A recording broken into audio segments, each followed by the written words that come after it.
Alors, il y a une chose à savoir avant qu'on commence. Il y a un système très important que vous devez apprendre, qui est le système d'Ether. Du coup, enfin, ça s'appellera Ether en français. Une barre jaune que vous voyez. Je vais vous montrer à quoi elle ressemble. Mais hop là, si vous voyez du coup en haut à gauche ici, il y a une barre jaune en fait qu'on aura. Cette barre jaune va se remplir au fur et à mesure qu'on fera différentes actions. C'est-à-dire si on fait du DPS, si on arrive à contrer une mécanique, si on arrive à contrer le boss, enfin, en fonction des attaques. Bref, en fonction d'eux, la jauge va monter. Vous avez remarqué qu'il y a 3 images qui sont attachées à l'éther. Chacune de ces images représente en fait un héros qu'on va pouvoir invoquer en combat. Et chaque héros a ses propres caractéristiques. Donc il y aura Tyrion qui fait gros DPS, il y aura Wei qui fait moins de dégâts, mais par contre lui, il a énormément de stacks, de destruction.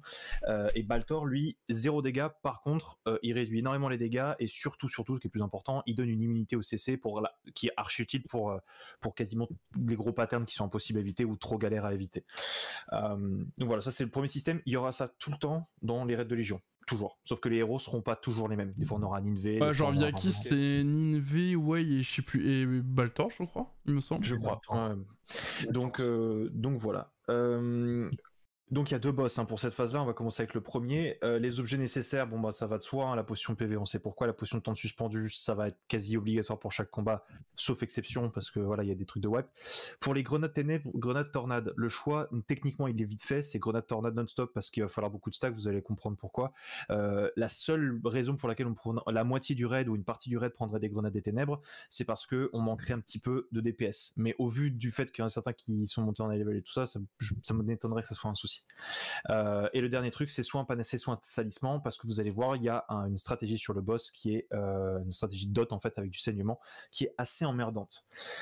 Du coup, on va commencer dès le début avec celui-là, du coup, avec le premier boss. Juste 2 secondes, t'as 10 potions de temps suspendues plus panacée, mais ça fait pas partie de la même catégorie, ça? Non. Normalement, non. Pas du tout, non. Ok, il me semblait que les deux étaient des potions. Hein. Si, normalement, moi je peux pas prendre panaché et potion de temps suspendu. Par contre, oui, le talisman sacré, tu peux prendre par contre. Mais tu peux prendre le talisman du coup. Oui, tu peux prendre le talisman par contre. Oui, ok. Je connais pas le talisman, mais ok. C'est pour la même chose que le panacée, sauf que tu le fais sur l'un des alliés qui est proche. C'est ça. D'accord, ok. Il y a la bulle du pala aussi. Ouais, il y a aussi ça. Parce qu'il faut savoir que c'est pour ça que les paladins seront très importants pour le combat, c'est que vous les paladins vous aurez un rôle très précis, c'est que si au bout d'un moment je vous call qu'il va falloir dispel, faudra garder le dispel au cas où quoi. Donc la strat elle est assez simple pour le loup, c'est-à-dire qu'elle se définit super simplement. Vous avez une phase normale, une phase de changement de couleur de séparation, une phase d'orbe qui est la phase la plus chiante, une autre phase de couleur avec séparation, orbe encore une fois, et on retourne sur le wall du début. Donc c'est un peu une stratégie miroir. Okay. Pas grand chose à savoir de manière globale. Je pense que ce qui est le plus simple, c'est que vous regardiez un petit peu à quoi ça ressemble en termes de pattern de manière globale. Je suis désolé, la qualité est pas ouf, mais le début du combat, donc pour ceux qui veulent garder le truc à côté, vous pouvez le garder. Le début du combat, ça commence à x50 PV. Il n'y a pas grand chose à savoir sur les x50 PV. C'est uniquement de x50 à x45 qui va être en purple. Il va faire ses mécaniques de base, ses attaques, ses patterns qu'on verra vers la fin. Et vous voyez qu'il n'y a pas grand chose de difficile. C'est juste énormément d'esquives. Il y a une chose à savoir avec le loup, c'est qu'il est très rapide. Donc, dès que vous voyez quelque chose qui commence à être casté ou quoi que ce soit, ne prenez pas le risque de l'attaquer ou de dire ah ben c'est bon, on peut continuer à DPS. Si vous n'êtes pas sûr, il vaut mieux partir ou en tout cas se préparer à ce qu'il y ait quelque chose qui arrive, d'accord. On reviendra sur les attaques à la fin en précis, mais je vais parler de la première grosse phase qui est la plus importante. Je pense pour lui, c'est Red Wolf, Blue Wolf et séparation. Comme vous pouvez le voir là sur l'animation qu'il y a sur la vidéo, le wolf au bout d'un moment il se sépare, il y a 2 grosses orbes, une rouge et une bleue. Le groupe doit se mettre sur le côté et ce qui va se passer c'est que du coup il y a un red wolf qui va apparaître et un blue wolf qui va apparaître. Et ça sera à partir de x37, d'accord. À x45 c'est juste un changement de couleur basique, à x37 il fait du coup sa séparation. Le petit détail à connaître du Red Wolf qui est assez important, c'est qu'il met un dot de saignement dont je parlais il y a quelques instants. Donc lui, si vous voyez que vous commencez à en chier trop, bah vous faites votre dispel de votre côté. S'il y en a plusieurs d'entre vous qui commencent à en chier, vous collez, vous dites oula galère, et dans ces cas-là je colle à un des deux paladins de casser quelque chose. Donc vous les paladins, il faudra faire attention à garder ce sort de côté quand il y a l'apparition des Red Wolf, ça veut dire entre x45 et x30. Ok. Excuse-moi, RC. Ouais. Juste une petite remarque, toute petite par rapport au paladin. Bien sûr. Le dispel il est sur le shield en fait. Oui, sur le truc qui régène de la vie aussi à la fin, c'est ça? C'est ça. Voilà. Ouais. Donc voilà, juste. Bien sûr. Et c'est pour ça que ce sort-là, quand on est en x45, il faudra que tout le monde fasse très gaffe. C'est pour ça que je parlais des esquives au tout début.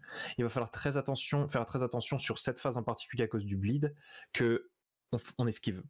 Faut pas aller chercher un gros DPS, faut pas aller chercher quoi que ce soit, faut juste se dire ok, on joue safe, on fait gaffe à où on se place, on fait gaffe à esquiver les attaques et les patterns, et vous gardez ce sort dans la banque, comme ça s'il y a quoi que ce soit, on sait jamais.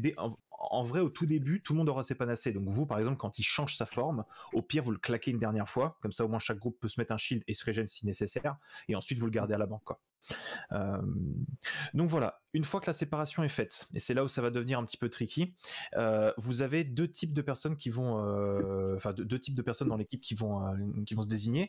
Vous aurez une partie de l'équipe qui va avoir une cible rouge au-dessus de sa tête, il y aura que 2 personnes comme ça, et il y aura 2 autres personnes qui auront une cible bleue au-dessus de la tête. Bon, je pense que vous avez compris, c'est pas très con, mais il y en a 2 qui vont devoir être focus, enfin qui seront focus par le Blue Wolf, et 2 qui seront focus par le Red Wolf. La strat là-dessus, elle est super simple. Il faut que vous soyez séparés. Il faut que par exemple le Blue Wolf soit au top et que le Red soit au bot. Parce que si vous ne faites pas ça, ils vont prendre méga résistants et du coup on pourra absolument pas leur faire de DPS. Il y a une chose dont je ne suis pas sûr, parce qu'à l'époque c'était comme ça, mais j'ai l'impression qu'il y a eu un changement. À l'époque, il y avait 3 personnes dans les 4 du coup qui n'ont pas de cible, qui avaient un buff doré. Ce buff doré, il permet en fait à ce que il y a un signal pour dire ces 3 personnes doivent tabasser le bleu, parce que le bleu c'est celui qui est arrivé. Donc il faut le renvoyer dans sa niche. Techniquement, je crois que ça a été changé et que normalement les 4 personnes qui n'ont rien du tout, qui n'ont pas de cible, foncent sur le Blue Wolf pour le renvoyer chez lui. Dans tous les cas, l'idée c'est de détruire le lien entre les 2 Wolves en les défonçant chacun de leur côté et que le Blue Wolf retourne chez sa mère, quoi. C'est un peu le délire. À partir de ce moment-là, et c'est ça qui me fait un petit peu, voilà, qui fait un petit peu plus qui va être chiant au début, c'est que si on n'a pas assez de DPS, il va arriver un moment où le Wolf a 35 de vie environ, il va commencer un petit peu à être vénère, il va affliger un certain debuff qui est un debuff de Darkness. Alors je vais essayer de trouver le moment où ça se passe pour que vous puissiez voir à quoi ça ressemble, mais il y a un moment donné où s'il n'y a pas assez de dégâts, je vais le trouver. Donc ça c'est le First Clone. J'essaie de trouver où est-ce que c'est. Ça va peut-être être un tout petit peu avant. Je ne sais point. Il y a un moment donné en tout cas où vous verrez qu'il y a comment dire, le Blue Wolf en question, le Wolf qui restera, va commencer à immobiliser des gens dans l'équipe. Pareil que sur les boss de base, vous avez une petite barre violette en dessous de vous. Vous voyez l'immobilisation. Si vous voyez ça, vous gueulez, vous pinguez, parce qu'on a littéralement quelques secondes pour réagir. Si on ne vous désimmobilise pas, si on vous rend pas la vie entre guillemets, le Wolf va courir vers les gens qui sont immobilisés, et je préviens tous les gens sur le passage, vous y passez. Il n'y a même pas de vous prenez des dégâts, c'est one shot confirmé. Pour ça que je disais que c'est une mécanique un peu one shot mec, c'est que ça peut être le premier wipe possible de la team si ça se passe mal. Voilà. Est-ce que jusque là il y a des questions? Est-ce que c'est clair? Est-ce que c'est ok pour vous? Moi j'ai une question. Ouais. Sur la phase où ils mettent le poison, est-ce qu'il y a que le sort du paladin qui peut débuff ça, ou est-ce que par exemple le sort de la spirit là qui donne la résistance, il y a un tripode pour enlever les effets néfastes, est-ce que ça peut marcher aussi? Ça peut marcher, ouais, faut juste vérifier le tripode exact, je les connais pas par cœur, mais si tu vois que ça retire effet néfaste, ça compte. Tout ce qui est dispel, dans tous les cas ça passe, mais il y a quelques sorts, oui, comme le spirit, même la barde d'ailleurs évidemment, mais d'autres. Le cercle aussi a un spell de selon dispel, le tripode que tu mets, tu peux dispel, ouais. Donc dans ces cas-là, pour Valtan, il faudrait que tout le monde joue au moins qu'un spell pour des buffs. Si quelqu'un a un dispel, alors ne changez pas votre compo DPS pour ça, ça vaut pas le coup. Mais si vous voyez que ça vous change pas grand-chose, c'est un sort qui est niveau 4 par exemple et que c'est le premier tripode, pourquoi pas. Okay. Mais je conseillerais pas de changer par exemple pour un truc qui va quand même vous donner du dégât, quoi. Donc là je donne un petit exemple, vous voyez la cible rouge au-dessus de la personne comme ça, donc vous voyez qu'il se positionne tout en haut, qu'il attend que le loup le rejoigne pour pouvoir du coup cibler avec son équipe, pendant que vous voyez tout en haut de la map, il y en a tous qui sont en train de maraver du coup le loup bleu pour qu'il le 33 millions. Ouais, non mais là c'est un raid où ils sont très très high level, donc là les mecs roulent dessus. Le Destro je crois il est 1500 plus. Ouais. Donc voilà, j'essaie vraiment de chercher cet exemple là du comment dire, du stun, mais j'ai pas l'impression qu'ils vont nous le montrer maintenant. Le problème c'est qu'il risque pas de manquer de DPS avec le... Bah ouais, non, quand tu vois qu'il met des 22 millions... Bon. C'est sûr. Ah bah si, il est là, bougez pas. Donc là vous voyez, hop, donc là il y a le truc de Darkness qui se fait autour de vous, et là vous voyez il y a plusieurs personnes qui vont devenir violettes très rapidement. Normalement, si on se gourre pas, on va y arriver. Là, il y en a un en bas à droite. Ouais, voilà, en bas à droite, vous voyez, il y a quelqu'un. Et donc là, bon, évidemment, ils ont tellement de DPS qu'il n'y a pas de souci. Mais regardez, là, il y en a 2 autres. Un en haut, un à gauche, un en bas. Hein, ils sont 4 là à être pris. Et là, qu'est-ce qu'il va faire le loup si c'est pas assez pris rapidement? Eh ben, il va s'en rien à foutre, le mec. Il va foncer et tous les gens sur le passage. Ça dégage. Voilà, donc vous voyez le nombre de gens qui sont morts d'un coup à gauche. Ah ouais, il est one shot et tout. Voilà, il est one shot. Et pourtant, ils sont très high level, hein, mais c'est pas une question de PV, c'est une question de mécanique. Donc ça peut être assez énervé. Donc voilà, ça c'est pour la première stratégie, Red Wolf, séparation pour le premier truc. Ensuite, le truc le plus chiant de cette phase, donc c'est l'orb phase. Avant qu'on commence, est-ce que tout le monde est familiarisé avec la stratégie x3, x3 plus 1? Pas du tout. Pas du tout. Ok. Vous trouverez l'explication dans positionnement raid dans Raid de Légion si vous voulez voir à quoi ça ressemble. Voilà, si vous voulez regarder visuellement. Ok. Je vois, oui, c'est pour les horloges. x3, c'est pour l'horaire là. Donc du coup, c'est pour savoir quel est votre positionnement, d'accord? Il est très important. Alors ça, c'est un truc qu'il va falloir que on assimile. Basiquement, c'est pour ça d'ailleurs qu'aujourd'hui j'ai fait un placement comme ça, parce que c'était fait exprès par rapport à cette stratégie. Quand vous êtes dans le groupe 1, votre multiplicateur sera toujours 3. Donc vous prenez votre chiffre dans le groupe et vous le multipliez par 3, ça donne l'horaire à laquelle vous devez vous positionner. Par exemple, je suis premier du groupe, ça fait multiplier par 3 égale 3, je me positionne à 3 heures, ce qui sera tout à droite. D'accord. Mais par exemple, et c'est là où ça va devenir assez important, c'est que la raison pour laquelle j'ai toujours mis Moby et Nosfe à la fin du groupe, c'est parce que techniquement, Moby qui fait partie du groupe 1, il est 4ème x 3, 12, donc il sera tout en haut, et Nosfe sera à 1 heure. Donc ça veut dire que quand il y a un placement, on peut commencer par les 2 paladins, ce qui est parfait parce que généralement c'est des phases où tu as besoin du stag ou trucs comme ça, et ensuite on enchaîne avec ceux qui en ont un petit peu moins mais qui en ont toujours, quoi. Donc ensuite ça sera moi, ensuite ça sera les deux berserk et ainsi de suite, dans le sens des aiguilles du monde, quoi. Donc voilà, c'est un truc à savoir. Techniquement, si on ne change pas de formation de groupe, vous devriez toujours avoir la même place, et on devra s'y habituer, mais par contre en fonction des boss, par exemple celui-là, il va falloir qu'on change les positionnements en fonction de si on a besoin de stag, si on a besoin de counter, si on a besoin de ceci, si on a besoin de cela. Est-ce que concrètement avec Mel, nous on sera dernier, quoi.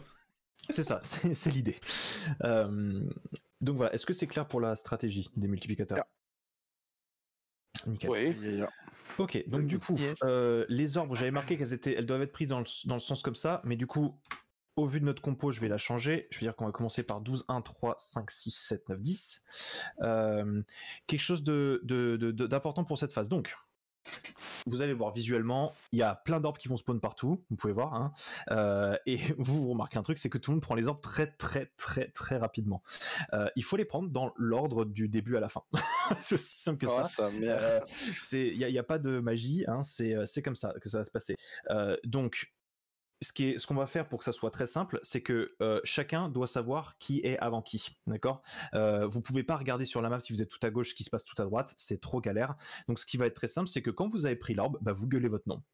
C'est aussi simple. C'est un peu comme le système dans le donjon des abysses avec les épées, quoi. Exactement, sauf que là, le timing est très très serré. Pourquoi? Parce que vous pouvez remarquer, alors il va peut-être le montrer, mais vous avez vu, le boss pendant ce temps-là, il a une barre de stag. Ouais. Donc vous l'aurez compris, quand vous avez pris l'orbe, vous foncez dessus, vous lui défoncez la gueule, vous claquez tout ce que vous avez comme truc de stack, comme potion, comme grenade et tout ça. Parce que évidemment, même si on a les 8, si on arrive à avoir les 8 trucs, ça veut pas dire pour autant qu'on le stag. Il faut quand même qu'on le stag malgré le fait qu'on prenne les 8 orbes, d'accord? Mais le truc intéressant dans cette histoire, c'est que ça va pas être si difficile que ça. Pourquoi? Parce que c'est là où on va utiliser le premier éther. Et c'est là où on va invoquer du coup Wei. C'est-à-dire qu'une fois que les premières orbes sont arrivées, en fait, Wei, il fait énormément de destruction. Donc en fait, très très simple, on s'en fout, on claque Wei sur le boss. Du coup, il y a que les 4 premières personnes qui ont besoin de prendre les orbes, et les autres, en fait, elles ont juste besoin de courir après leur orbe, et techniquement, on va le stag, et les orbes vont disparaître. Voilà, c'est pour ça que j'avais dit qu'il y avait 2 moyens de passer la phase. C'est la phase de base, où on prend Tyrann pour faire du dégât, tout ça, mais elle est un peu risquée. La deuxième, qui est sûre et certaine de passer, c'est que voilà, on commence à prendre les premières orbes, je claque Wei pour prendre le stag, les premières personnes DPS le boss pour pouvoir lui enlever le truc, et une fois que c'est fini, les 4 autres qui sont en train de courir après leur orbe, elles continuent pendant quelques secondes, mais normalement c'est complètement, voilà, ça va s'enlever au bout de quelques instants. Ça nous empêche d'avoir des problèmes. Est-ce qu'il y a des questions là-dessus? Oui. Ouais. Il se passe quoi si les orbes sont prises dans le mauvais sens? C'est web. Ok. Vous avez pu voir, là, il l'a fait à l'instant. Ouais. Et quel que soit le truc, si on n'arrive pas à le stack au bon moment, s'il passe ceci, s'il passe cela, ça passe pas. Là, c'est vraiment une mécanique qui est très punitive, on va dire. Voilà. Donc là, techniquement, je sais pas si tu m'entends. Ouais, je t'entends. Techniquement, là, en tant que paladin, moi, je suis à midi et Nosfe est à 13h, on est d'accord? C'est ça. Et du coup, je prendrai l'ordre qui est la première qui apparaîtra à midi, c'est-à-dire Nosfe la bleue et moi la rouge. C'est ça. Alors, il faut savoir une chose, c'est qu'en fonction d'eux, normalement, je ne crois qu'on peut pas commencer par celle-là, tu vois, qui vient de spawn tout en haut. Donc, dans mes souvenirs. Donc, c'est pour ça qu'à la limite, au pire, je mettrais du coup, je mettrais Nosfe du coup en dernier de son groupe, et toi, je te mettrai en premier de notre groupe. Ok. D'accord. Ça, s'il faut qu'on échange. Voilà. C'est tout. Il n'y a pas grand-chose d'autre pour cette orbe. Est-ce que c'est bon pour vous? Tout est ok? Juste une question, on va garder les compositions d'Argos pour Baltan dans les groupes, les numéros qu'on a et tout. Okay. Parce qu'il n'y a pas de séparation de groupe, pour le moment c'est assez bien équilibré en plus ce qu'on a, juste là j'ai fait exprès de changer aujourd'hui, de te mettre en premier, justement pour cette raison-là, pour qu'une fois que ça soit les deux paladins, ça sera moi, puis toi, puis Marceau, et on finira avec Melfox, Magic et Ajay du coup. Donc on sait d'entrée où est-ce qu'on sera positionné en fonction de notre numéro. Voilà. Exactement. C'est pour ça que le multiplicateur il marche bien. J'ai une question. Ouais. Du coup, à la prise de l'orbe, l'ordre c'est 12, 1, 2, 3, etc. On verra, je confirmerai ça, parce que je pense qu'on ne peut pas commencer par la 12. Mais j'aurais aimé qu'on puisse, mais je ne pense pas qu'on puisse. C'est pour ça que j'avais mis 1 à la base, parce que je sais que la stratégie c'est de commencer par 1. D'accord, mais la question reste pour moi toujours d'actualité. D'accord. Donc ce que j'ai compris, c'est que les premières personnes qui vont choper les orbes, ils vont aller au stag. Ouais. Rapidement, vite fait. Dès que tu as fait ton tournoi, tu DPS, ouais. Voilà. Mais du coup, la question qui se pose pour moi et Moby en tant que pal, si jamais on commence par le 12, encore un peu plus, c'est les deux pals qui vont être les premiers à mettre du stag, on est d'accord? C'est ça. Mais on n'est pas les meilleurs, on est d'accord. Ouais, mais vous aurez les grenades, etc. Donc, en fait, vous avez quand même deux sorts qui peuvent être très bons en stag. Vous avez les grenades. Donc, oui, je veux dire, je sais. On a deux spells plus une grenade. Donc, théoriquement, c'est suffisant. Ouais, bien sûr. Oui. Ok. Théoriquement, c'est suffisant. Il faut même savoir un truc, c'est que techniquement, on vous suit derrière. Donc, vous ouvrez le bal, mais t'as vu la vitesse à laquelle il rattrape les orbes. C'est vrai, oui. Donc, vous claquez vos deux sorts, votre grenade, c'est fait. Moi de mon côté, une fois que j'arrive et puis les deux berserk arrivent, normalement d'ici là c'est bon, sachant qu'en plus je vais claquer Way. Il n'y a pas de raison que ça passe pas si on claque Way et que chacun met ses grenades et ses sorts de, tu vois, ses sorts de stag. Il y a aucun monde juste pour préciser une petite info qui peut être utile un jour, avec le kit TTH, donc vous savez j'ai pas le fusil à pompe, je suis littéralement la classe avec le moins de stagger du jeu je pense. C'est pour ça. Peut-être à prendre en considération. C'est pour ça que tu es en dernier. C'est pour ça que tu es en dernier avec moi et même. T'as bien raison parce que vraiment, non mais je pense que même les sorcières elles ont beaucoup plus de ça que moi, genre littéralement mon plus gros truc c'est moyen et j'en ai deux, genre enfin c'est vraiment de la merde. Non mais c'est pour ça, il n'y a pas de souci, vous serez en dernier et techniquement du coup vous n'aurez jamais, votre rôle pendant ces trucs là c'est de courir, techniquement, juste de pas vous perdre par l'ordre et une fois qu'on a fini vous venez quoi. Okay. Là vous venez de voir Tyrion qui vient d'envoyer un petit 70 millions dans la gueule du loup là. Ouais. Attends je peux revoir, j'ai pas vu. Hop là, je vous remets ça. J'ai une question par rapport à ça, comme c'est une nouvelle mécanique, les héros qu'on peut invoquer. Donc ce sera toi RC qui pourra les invoquer. Ouais, c'est le leader. Dans le pire des cas, tu meurs. Ouais, je peux le filer à qui je veux. En fait, c'est la personne qui est chef de groupe qui envoie. Donc normalement, le problème c'est que je ne peux pas donner le lead à quelqu'un du groupe 2. C'est ça qui est chiant. Donc, en fonction d'eux, si vraiment je viens à mourir, je pense que je le filerai à Moby, qui est pas là. Je pense. Parce que l'avantage de Moby, c'est qu'il n'a pas besoin d'être focus sur beaucoup de DPS, il est focus sur le groupe, donc il a une vision plus de groupe. Du coup, c'est ça. Nous, par exemple, dans le groupe 2, on n'a pas à se focus là-dessus. C'est toi qui invoqueras, tu colleras quand tu invoques et basta. Exactement. Nickel. D'ailleurs, t'as dit 70 millions qui est parti, mais t'as oublié qu'il y a deux types qui a fait plutôt 100 millions. Genre. Il a quasiment fait 100 millions. Ouais. Mais le plus gros, c'est 65 quoi. Ok, donc ça c'est bon, c'était pour l'orbe. une fois qu'il a fini du coup le stagger, enfin le truc, généralement il y a des grosses AOE qui spawnent partout, donc juste essayez de vous répartir à droite à gauche, généralement ça devrait aller. Là on arrive dans une phase qui devient un peu, ça va être sportif, il va se retransformer du coup, il va repasser en bleu, et il va faire une séparation. Donc ça sera du coup après l'orb phase. Il faut savoir que la mécanique du Blue Wolf, elle se concentre uniquement sur des grosses explosions. Et quand je dis explosion, vous allez voir, regardez-moi ça tout de suite. Voilà. Ok. Voilà, donc ça c'est les explosions à propos de temps suspendu, je suppose. Ouais, exactement. Okay. Vous avez potion de sang. Voilà, il y a ce genre de truc aussi. Donc il y a 3 types d'attaques. Il y a l'attaque poison, vous pouvez voir, green, blue, red, et avec rien du tout. Généralement, le loup bleu commence à prendre la couleur autour de lui au moment où il va faire l'attaque. Il y a aussi un petit trick, si vous voyez qu'il commence à agiter un peu les bras, commencez à vous écarter. D'accord, parce que généralement il fait un truc avec ses bras vers le haut ou sur le côté pour du coup invoquer les AOE. Au sol, vous verrez toutes les animations de toute façon. C'est pas très difficile à voir, hein, vous verrez tous les petits trucs partir. Évidemment, c'est le parfait moment pour vous si vous voulez prendre votre potion de temps suspendu, si vous voulez, si vous voulez faire quoi que ce soit, vous n'hésitez pas, il y a pas de souci. Mais comme vous pouvez le voir, c'est vraiment galère d'en sortir. Et puis bon, eux ils les tankent parce que voilà, mais nous on pourra pas. Donc il faudra faire très attention à ça. Donc là vous voyez par terre, hop, il y a des petites AOE partout qui pop, c'est très très rapide, hein. Le timing est vraiment très rapide. Et le pire sont les rouges. Vous avez vu là, il y a des zones partout par terre. Si vous prenez les rouges, c'est foutu. C'est littéralement foutu. Vous allez prendre très très cher. Donc voilà, il n'y a pas grand chose à savoir d'autre. Il met pas de bleed, donc il n'y a pas besoin de dispel ou quoi que ce soit. Mais c'est beaucoup d'AOE, beaucoup de faire attention. Et il possède tout, évidemment, les moves et tous les trucs, tout ça d'habitude quoi. Il n'y a pas grand chose à savoir de plus. Évidemment, pour rajouter un peu de piment à cette phase, il va se reséparer. Pour réinvoquer du coup le Red Wolf. Donc pareil, évidemment, le Red Wolf au top et le bleu en bas, et puis du coup les gens se séparent. Cette fois-ci, il faudra pas du coup focus le bleu, mais il faudra focus le rouge pour le faire repartir et le chasser. Et une fois que ça sera cette phase sera terminée.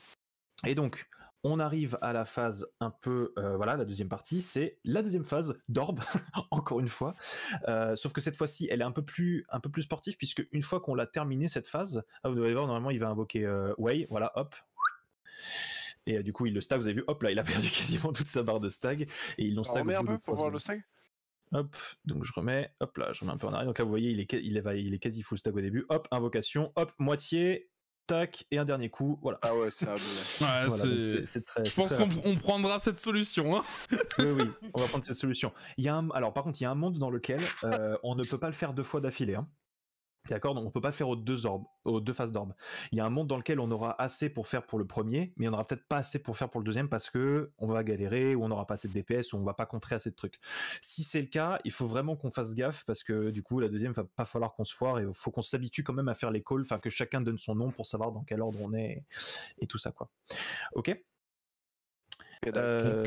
Voilà. Une fois que vous avez la fin, une fois que le stag a été fait, il va falloir absolument se barrer très loin, puisqu'il va faire d'énormes AOE. Je sais pas si on va voir l'animation, normalement, voilà, elle vient juste avant, pardon.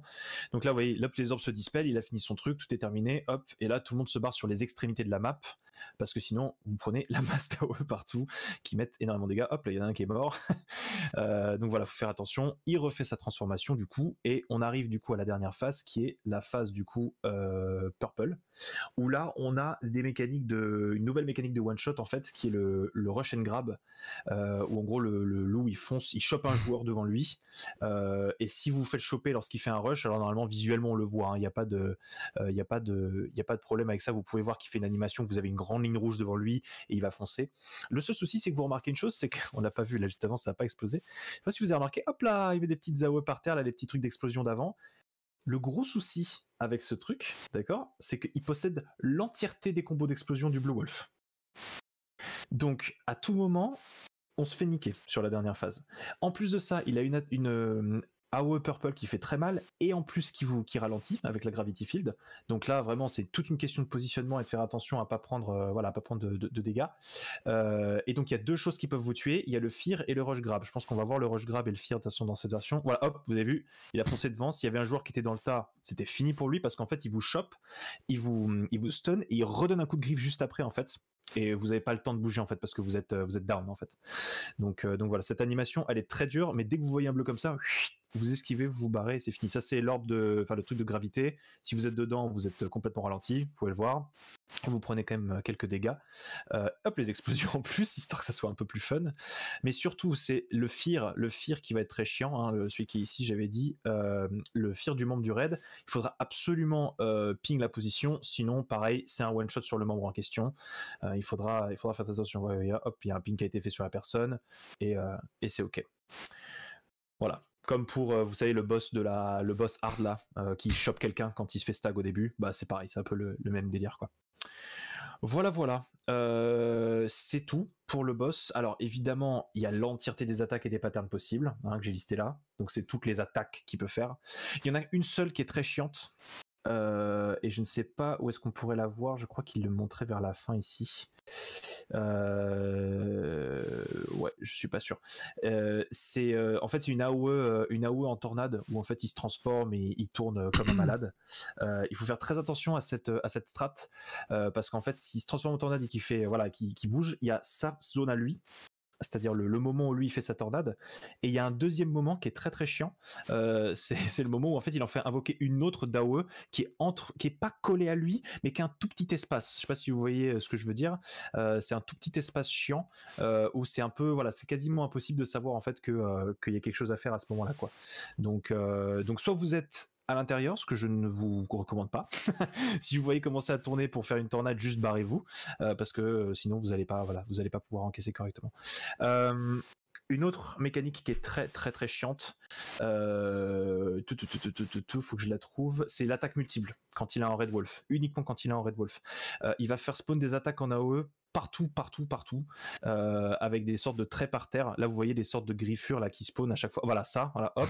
Première grosse griffure, et ensuite hop là il y en a deux qui suivent, hop, deux autour de lui, vous voyez, c'est des trucs comme ça. Malheureusement c'est impossible à prévoir parce que c'est comme ça, surtout qu'en fonction de son positionnement ça change, mais c'est des trucs à prendre en main. C'est comme pour Argos, hein, quand vous saurez que les trucs c'est AOE, quand le coup des croix, le coup des trucs, tout ça vous prendrez le coup, mais il y en a aucune qui peut vous one shot, juste elles font beaucoup de dégâts, elles sont toutes listées là, donc si vous êtes intéressé de les regarder, vous pouvez prendre le temps de les regarder. Est-ce qu'il y a des questions sur le Wolf? Vu la gueule du Wolf, j'imagine pas la gueule de Baltan.